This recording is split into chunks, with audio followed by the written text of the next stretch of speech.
كفروا لرسلهم لنخرجنكم من أرضنا أو لتعودن في ملتنا فأوحى إليهم ربهم لنهلكن الظالمين ولنسكننكم الأرض من بعدهم ذلك لمن خاف مقامي وخاف وعيد واستفتحوا وخاب كل جبار عنيد من ورائه جهنم ويسقى من ماء صديد يتجرعه ولا يكاد يصيغه ويأتيه الموت من كل مكان وما هو بميت ومن ورائه عذاب غليظ مثل الذين كفروا بربهم أعمال كرماد اشتدت به الريح في يوم عاصف لا يقدرون مما كسبوا على شيء ذلك هو الضلال البعيد ألم تر أن الله خلق السماوات والأرض بالحق إن يشأ يذهبكم ويأتي بخلق جديد وما ذلك على الله بعزيز وبرزوا لله جميعا فقال الضعفاء للذين استكبروا إنا كنا لكم تبعا فهل أنتم مغنون عنا من عذاب الله من شيء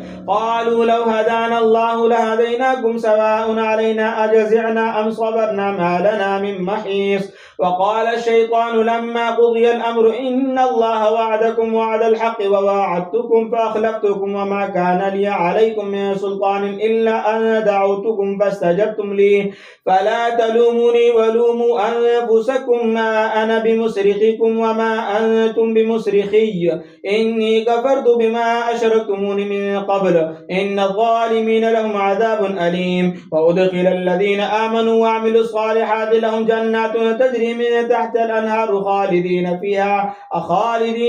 تحية فيها سلام ألم تر كيف ضرب الله مثلا كلمة طيبة كشجرة طيبة أصلها ثابت وفرعها في السماء تؤتي أكلها كل حين بإذن ربها ويضرب الله الأمثال للناس لعلهم يتذكرون ومثل كلمة خبيثة كشجرة خبيثة اجتثت من فوق الأرض ما لها من قرار يثبت الله الذين آمنوا بالقول الثابت في الحياة الدنيا وفي الآخرة ويضل الله الظالمين ويفعل الله ما يشاء ألم تر إلى الذين بدلوا نعمة الله كفرا وأحلوا قومهم دار البوار جهنم يصلونها فبئس القرار وجعلوا لله أندادا ليضلوا عن سبيله قل تمتعوا فإن مصيركم إلى النار قل لعبادي الذين آمنوا يقيموا الصلاة وينفقوا مما رزقناهم سرا وعلانية من قبل أن يأتي يوم لا بيع فيه ولا خلال الله الذي خلق السماوات والأرض وأنزل من السماء ماء فأخرج به من الثمرات رزقا لكم وسخر لكم الفلك لتجري في البحر بأمره وسخر لكم الأنهار وسخر لكم الشمس والقمر دائبين وسخر لكم الليل والنهار وآتاكم من كل ما سألتموه وإن تعدوا نعمة الله لا تحصوها إن الإنسان لظلوم كفار الله أكبر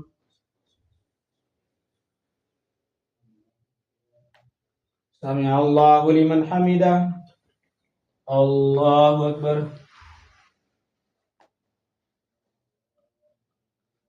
الله أكبر الله أكبر الله أكبر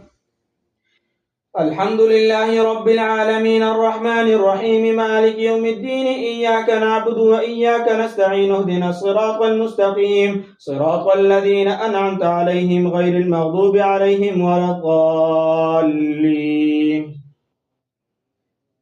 وإذ قال إبراهيم رب اجعل هذا البلد آمنا واجنبني وبني أن نعبد الأصنام رب إنهن أضللن كثيرا من الناس فمن تبعني فإنه مني ومن عصاني فإنك غفور رحيم ربنا إني أسكنت من ذريتي بواد غير ذي زرع عند بيتك المحرم ربنا ليقيموا الصلاة فاجعل أفئدة من الناس تهوي إليهم وارزقهم من الثمرات لعلهم يشكرون ربنا إنك تعلم ما نخفي وما نعلن وما يخفى على الله من شيء في الأرض ولا في السماء الحمد لله الذي وهب لي على الكبر إسماعيل وإسحاق إن ربي لسميع الدعاء رب اجعلني مقيم الصلاة ومن ذريتي ربنا وتقبل دعاء ربنا اغفر لي ولوالدي وللمؤمنين يوم يقوم الحساب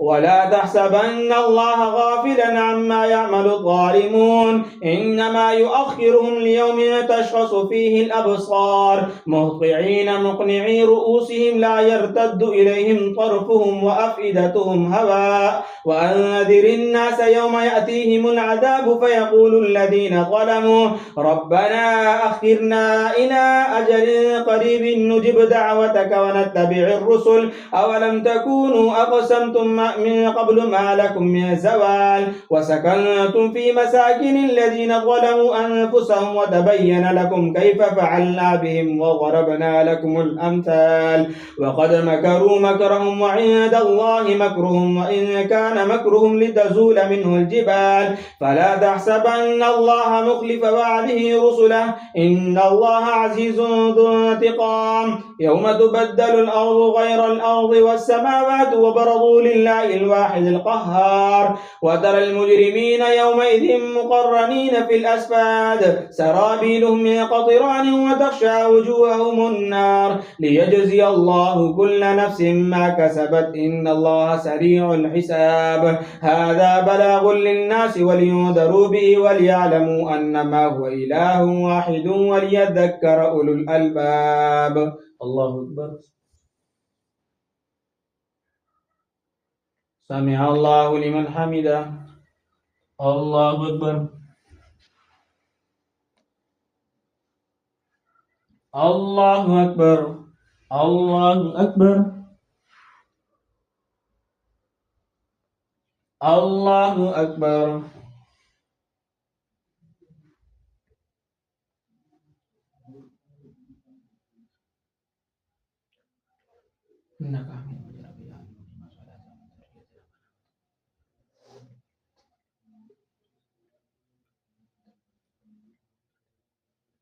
السلام عليكم ورحمة الله السلام عليكم ورحمة الله